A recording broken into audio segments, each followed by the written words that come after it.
बोलो शंकर भगवान की जय। शिव महापुराण की जय। उमा की उत्पत्ति। सूत जी बोले, हे ऋषियों, एक समय की बात है कि देवता और दैत्यों में घमासान युद्ध हुआ था। तब देवता मातेश्वरी उमा के द्वारा ही विजयी हुए थे, परंतु सब देवता अभिमान में भरकर अपनी अपनी प्रशंसा करने लगे। तब वहां एक कूट रूप तेज प्रकट हुआ। देवता उस तेज को देखकर घबरा गए और इंद्र के पास जाकर बोले, एक तेज प्रकट हुआ है, वह क्या चीज है? तब इंद्र ने पवन देव को उस तेज की परीक्षा लेने भेजा। तेज ने पवन से पूछा, तुम कौन हो? पवन ने उत्तर दिया, मैं सारे संसार का प्राण हूँ। यह सुनते ही तेज ने कहा, अच्छा, जरा अपनी शक्ति से इस तिनके को यहाँ से हटाकर दिखाओ। पवन देव ने अपनी समझ शक्ति लगा दी, परंतु वह तिनके को हिला भी ना सका। तब पवन देव ने लज्जित होकर इंद्र को जाकर अपनी प्रजा का सारा वृत्तांत बताया। यह सुनकर इंद्र ने अन्य देवताओं को वहां भेजा, परंतु वे सब हार का मुख देखकर लौट आए। तब इंद्र उस तेज की परीक्षा लेने के लिए समय आए।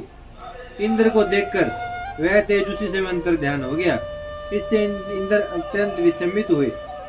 तब इंद्र ने विचार किया कि मैं सदा उनकी शरण में चला जाऊं। यह विचार कर इंद्र ने उनकी मानसिक शरण ग्रहण की। तब सबका अभिमान मिटाने वाली देवी उमा प्रकट होकर इंद्र से बोली, मेरी कृपा से तुम लोगों को असुरों पर विजय हुई है, इसलिए तुम अपना अभिमान त्याग कर नर्मदा पूर्वक मेरा भजन करो। तब देवताओं ने उन्हें प्रणाम करके कहा, हे मातेश्वरी, अब आप हमें क्षमा करें, आगे इस प्रकार का वरदान दें जिससे हमें फिर कभी अभिमान ना हो। तब से देवताओं ने अभिमान को त्याग कर उमा देवी की आराधना प्रारंभ कर दी। तब से देवताओं ने अभिमान को त्याग कर उमा देवी की आराधना प्रारंभ कर दी। शताक्षी आदि अवतार वर्णन। दुर्गम नाम का एक राक्षस था। उसने ब्रह्मा जी को प्रसन्न करके चारों वेदों को प्राप्त कर लिया और उनसे यह वरदान भी प्राप्त कर लिया कि युद्ध में देवता उसे न जीत सकें। वह पृथ्वी पर अनेक प्रकार के उपद्रव करने लगा, जिससे स्वर्ग में बैठे देवता भी उससे भयभीत हो गए। वेदों के न रहने से सब धार्मिक क्रियाएं समाप्त हो गई। ब्राह्मणों ने अपना धर्म त्याग दिया। प्रजा के संकट बढ़ने लगे।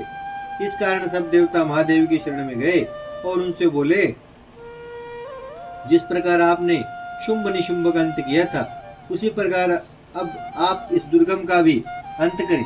प्रजा को दुखी देखकर देवी ने अपने नेत्रों को दया के जल से भर लिया और उस जल से हजारों धाराएं बहने लगी। उस जल से पेड़ पौधे और औषधियां हरी भरी हो गई। नदियां, तालाब एवं समुद्र आदि जल से परिपूर्ण हो गए। यह देखकर सब देवता और ब्राह्मण बहुत प्रसन्न हो गए। देवी बोली, हे देवताओं, दुर्गम द्वारा चुराए गए चारों वेद तुम्हें मिल जाएंगे। अब आप सब अपने अपने धाम को पधारें। ठीक उसी समय दुर्गम ने नगर पर चारों ओर से आक्रमण कर दिया। नगर की रक्षा के लिए मां काली भी हाथ में चक्र लिए आ गई। देवी महाकाली के शरीर से 10 देवियां प्रकट हुई। उनके नाम काली, तारा, छिन्न, मस्ता, श्री विद्या, भुवनेश्वरी, भैरवी, बगुला, धूमा, त्रिपुरा और मातंगी था। इन सब देवियों ने मिलकर दैत्यराज दुर्गम की 100 क्षोणी सेना को तहस नहस कर डाला। अंत में उस दुर्गम दैत्य का भी वध कर डाला। इस प्रकार दुर्गम का वध करके चारों वेदों को प्राप्त कर लिया।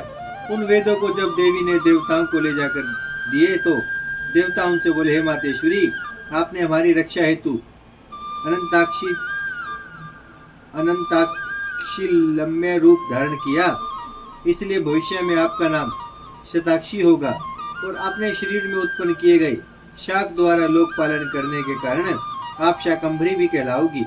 दुर्गम दैत्य का वध करने के कारण आप दुर्गा कहलाएंगी। समय समय पर आप ही हमारी रक्षा किया करें, यही हमारी आपसे विनती है।